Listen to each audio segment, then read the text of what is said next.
There are 7 signs to check to see if a spine is growing crooked or straight, which is actually called scoliosis.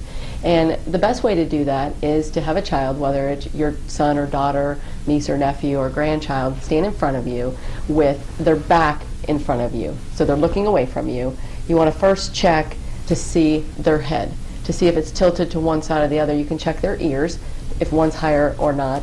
Then you can also check to see if their head is rotated. So you want to check to see, the way you can notice that is if their head is tilted, you'll see one cheekbone more than the other cheekbone.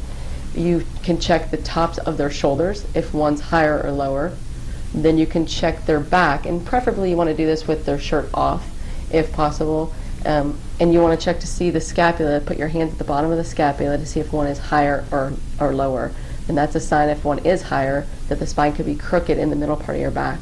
Have them bend over, so you can check, put your hands on top of them, have them bend over, see if one is higher or the other from the other.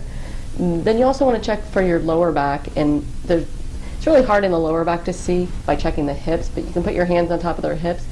The best way to check that child to see if their hips are off is with pants. When they put pants on, the pants will ride at their hips.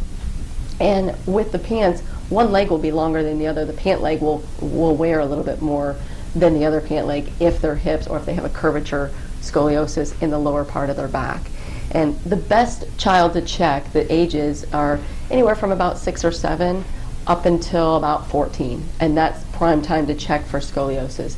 When you do this at home, whether it's with your son or daughter or niece or nephew or even your grandchild, and you see one of these signs, the best thing to do is bring them into the office, because then I will check and verify those signs that you found at home, but then also we could take a scoliosis x-ray, and that way it'll show us whether the spine is growing crooked or straight, and then that way you'll know.